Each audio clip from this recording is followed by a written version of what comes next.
नहमदुहु व नसल्ली अला रसूलिहिल करीम। अम्मा बाद, क़ाल अल्लाहु तबारक व तआला फ़ी कलामिहिल मजीद, अऊज़ु बिल्लाहि मिनश शैतानिर रजीम, बिस्मिल्लाहिर रहमानिर रहीम। अन्नबिय्यु औला बिल मुमिनीन मिन अनफुसिहिम व अज़वाजुहु उम्महातुहुम। क़ाल अन्नबिय्यु सल्लल्लाहु अलैहि वसल्लम, कमल मिनर रिजालि कसीर व मिनन निसाइ मरियम व आसियत व फज़्लु आइशत अलन निसाइ का फज़्लिस सरीद अला साइरित तआम औ कमा क़ाल रसूलुल्लाह सल्लल्लाहु अलैहि वसल्लम। आज के दर्स में सैयदा आयशा सिद्दीक़ा रज़ी अल्लाह तआला अन्हा के बारे में कुछ मारूज़ात अर्ज़ करने हैं। सैयदा आयशा का नाम आयशा है और आपका लक़ब जो है वो सिद्दीक़ा भी है और हुमैरा भी है, और आपकी कुनियत जो है वो उम्मे अब्दुल्ला है। असल में अब्दुल्ला जो हैं, अब्दुल्ला वो आपकी बहन बीबी अस्मा के बेटे हैं। चूँकि बीबी आयशा की औलाद नहीं थी तो हजूर ने फरमाया कि तुम अपनी बहन के बेटे से के नाम पे कुनियत रख लो। तो आपकी कुनियत जो है उम्मे अब्दुल्ला है, और आपकी वालदा का नाम जो है वो बीबी ज़ैनब है। उनकी कुनियत जो है उम्मे रूमान है। उम्मे रूमान ये कुनियत है, असल नाम उनका ज़ैनब है। और आपके वालिद जो हैं वो सैयदना अबी बकर सिद्दीक़ हैं रज़ी अल्लाह तआला अन्हु व अर्ज़ाहु। यानी अल्लाह की शान है कि सिद्दीक़ा भी सिद्दीक़ के घर में पैदा हुई, और ये मलकाए कायनात सिद्क थी, और उसकी तरबियत जो है वो सैयदा अबू बकर रज़ी अल्लाह तआला अन्हु ने फरमाई। आपकी उम्र उस वक्त 6 साल थी। जब सैयदा खदीजा रज़ी अल्लाह तआला अन्हा फौत हो गई तो हजूर बड़े उदास हो गए। हजूर को एक तो तन्हाई और दूसरा सैयदा खदीजा मोहसिन इस्लाम थी और मोहसिन मोहम्मद मुस्तफ़ा थी सल्लल्लाहु अलैहि वसल्लम। तो बीबी खौला ने महसूस किया तो उसने आगे अर्ज किया कि या रसूलल्लाह आप दूसरी शादी फरमा लें, अब अकेला रहना आपके लिए बहुत मुश्किल होगा। हजूर ने फरमाया तुम क्या मुनासिब समझती हो? तो खौला ने कहा कि हजूर अगर आप इजाज़त दें तो मैं हज़रत अबू बकर से बात करूं, उनकी बेटी आयशा की। आपने फरमाया ठीक है बात करो, हो सकता है वो राज़ी हूँ या ना हूँ। तो बीबी खौला ने आकर सैयदना अबू बकर और आपकी बीवी से इस बात का जिक्र किया तो उन्होंने कहा कि मरहबन व अहलन, हमें इससे ज़्यादा अच्छा रिश्ता कौन सा मिल सकता है। तो लिहाजा हुजूर सल्लल्लाहु अलैहि वसल्लम का निकाह जो है वो बीबी आयशा से उस वक्त हुआ जब आपकी उम्र 6 साल थी, और हक़ुल महर जो है वो 500 दिरहम रखी गई, लेकिन रुखसती नहीं हुई। रुखसती हजूर पाक सल्लल्लाहु अलैहि वसल्लम जब हिजरत फरमाकर मदीने मुनव्वरा में तशरीफ लाए तो उसके भी काफ़ी अरसे के बाद हज़रत अबू बकर ने खुद आके अर्ज़ किया कि या रसूलल्लाह सल्लल्लाहु अलैहि वसल्लम, आप अपनी बीवी को घर क्यों नहीं ले आते? आप आयशा को रुखसती करा के अपने घर में आए। आप में अबू बकर, असल बात यह है कि मेरे पास हक़ुल महर के पैसे नहीं हैं और मैं हक़ुल महर दिए बगैर उसको अपने घर में नहीं लाना चाहता। तो हज़रत अबू बकर सिद्दीक़ मुस्कुराए और कहा या रसूलल्लाह, मेरा माल जो है वो किसका है? और 500 दिरहम हज़रत अबू बकर सिद्दीक़ ने दिए। कहा हजूर ये ले लें और आयशा को भिजवा दें।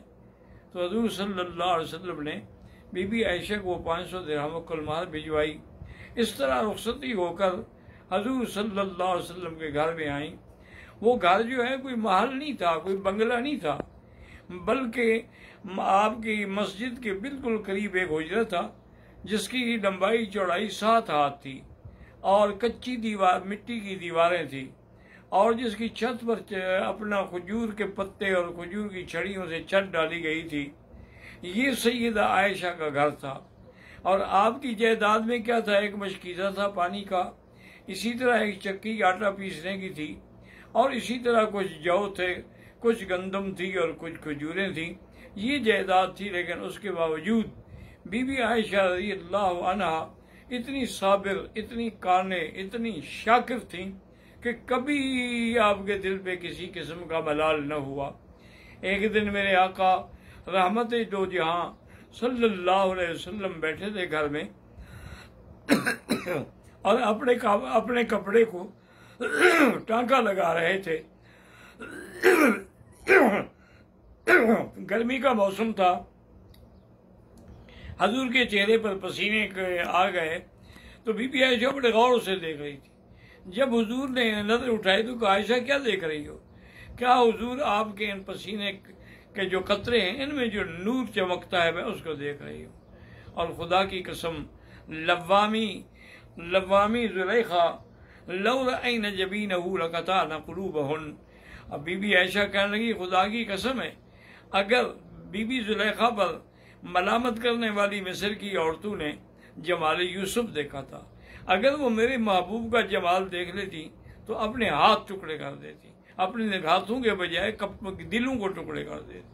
और इसी पर बीबी आयशा सिद्दीका ने सरकार दो जहां की मदह में एक कसीदा भी लिखा था कि लना शमसुन वलिल आफाक शमसुन व शमसी अहसन मिन शमसिस समाई। एक दुनिया का सूरज है, एक मेरा सूरज है। मेरा सूरज जो है वो दुनिया के सूरज से अच्छा है। उसकी दलील दी कि शमसुल आफाक ततला बाद फजरिन, कि सूरज दुनिया का जो है वो तो सूरज सुबह के बाद निकलता है। वह शमसी ततला बाद ईशाई, लेकिन मेरा सूरज जो है वो ईशा के बाद भी रोशन होता है। तो सैयदा आयशा फिर हकीका शायरा भी थी, आलिमा भी थी, अदीबा भी थी, ज़किया भी थी और बेइंतहा सखी भी थी। एक दफ़ा हज़रत मुआविया ने 1,00,000 दिरहम भेजा हदिया, तो बीबी आयशा ने चलाना शुरू किया। उस दिन आप रोजे से थी तो इफ्तार के आने से पहले वो पैसे ख़त्म हो गए और बांदी से कहा कि कोई चीज़ ले आओ अपना इफ्तार के लिए। तो उसने कहा, बीबी आपने तो 1 दिरहम भी नहीं दिया कि हम भी आज अच्छी तरह इफ्तार कर रहे थे, पानी और खजूर के सिवा कुछ नहीं है।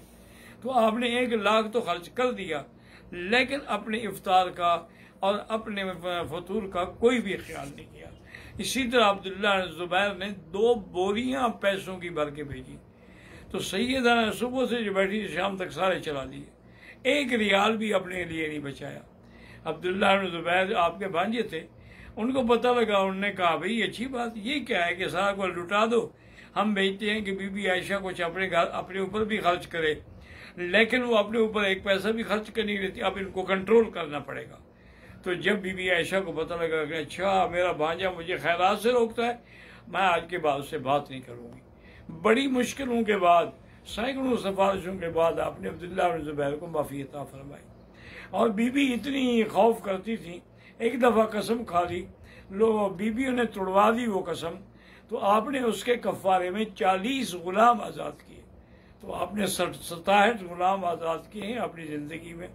सैयदा आयशा ने फरमाया कि मर्दों में तो बड़े कामिल पैदा हुए हैं, लेकिन औरतों में बीबी मरियम, बीबी आसिया ज़ौजियत फ़िरऔन, और उसके बाद फरमाया भाई आयशा का क्या पूछते हो भाई, आयशा तो फिर उन सबसे ज़्यादा अफजल व आला है, क्यों वो ज़ौजे मोहम्मद मुस्तफ़ा है सल्लल्लाहु अलैहि आलिहि व अस्हाबिहि वसल्लम तस्लीमन कसीरन कसीरा। इसी तरह बड़े बड़े साहब आप हैरान होंगे कि अबू मूसा अशअरी, हज़रत अब्बास, हज़रत अबू हुरैरा, हज़रत अब्दुल्लाह इब्न अमर, ये तमाम साहब बीबी आयशा के शागिर्द थे। ताबीईन में से 200 ताबीईन बीबी आयशा के शागिर्द थे। और बीबी आयशा ने हजूर की 2010 हदीसें रिवायत की हैं, जिनमें 686 हदीसें जो हैं वो सहीहैन में हैं, यानी बुखारी और मुस्लिम में। और बड़े बड़े साहबा को जब कोई इश्काल आता तो वो बीबी आयशा से आके मसला हल करते।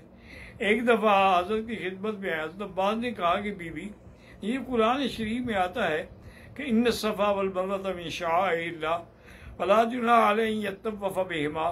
तो ये लफ्ज़ फला जुनाह अलैहि तो माना ये है कि इसका दौड़ना कोई ज़रूरी नहीं है, वाजिब नहीं है, अगर माना मुस्तहब है। बीबी ने कहा तुमने समझा ही नहीं, अगर ऐसा होता तो अल्लाह फरमाते फला जुनाह अलैहि अन ला यतवफ़ बिहिमा, आपने फरमाया अन यतवफ़ बिहिमा। इसका माना ये नहीं कि मुस्तहब है, बल्कि कुफ़ार मक्का ने सफ़ा और मरवा पे बुत रखे हुए थे, तो बाद में बुत ख़त्म हो गया, लेकिन सहाबा के दिल में खटकता था कि आज हम उसी जगह पर सफ़ा दौड़ें। अल्लाह ने कुरान नाज़िल कर दिया, क्या कह रहे हो तुम, ये तो शायर अल्लाह है, अगर किसी ने शायर अल्लाह की बेहुरमती की थी तो उसकी इज्जत तो और मकाम तो ख़त्म नहीं हो जाता। तो हजूर भी सफ़ा दौड़ते रहे और सहाबा भी सफ़ा दौड़ते रहे। तो वो मसला जो उनको समझ नहीं आया था फ़ौरन समझ आ गया। इसी तरह एक दफ़ा एक सहाबी ने आके पूछा कि आयशा, कुरान में आता है वला ताकुलू माल यतीम, ऊपर माल यतीम का जिक्र है, और आगे अल्लाह तबारक व तआला फरमाते हैं फनकिहू मा ताबा लकुम मिनन निसाइ मसना व सुलासा व रुबा, तुम 1, 2, 3, 4 तक शादियां कर सकते हो। तो यतीम के माल का इन शादियों से क्या ताल्लुक है? तो आयत का रब तो मालूम नहीं होता। बीबी ने फरमाया अजीब आदमी हो, मक्के वालों की तो आदत यही थी कि वो यतीम लड़कियां वगैरह होती तो उनका माल भी कब्जा कर लेते और बगैर हक माल दिए हुए उनको शादी भी करके अपनी बीवी बना लेते। उसी को अल्लाह ने फरमाया कि तुम यतीमों का माल न खाओ, अगर तुमने शादियां करनी हैं तो दूसरी औरतों से शादी करो, 1 के बजाय 4 कर लो, लेकिन तुम्हें ये हक नहीं पहुंचता है कि तुम यतीमों का माल खाओ। तो इसलिए सैयदा आयशा सिद्दीक़ा जब कोई कुरान का मसला मुश्किल आया तो फौरन आपने हल किया। एक दफ़ा एक सहाबी ने पूछा, बल्कि अब्दुल्लाह ज़ुबैर ने पूछा कि या उम्महातुल मोमिनीन, 3 मसले मैं आपसे पूछता हूँ। फरमाया पूछो। क्या? एक तो ये बताएं कि क्या अल्लाह के नबी ने अपने खुदा को दीदार किया है, और दूसरा मसला उन्होंने कहा भी क्या है? उन्होंने कहा दूसरा मसला ये है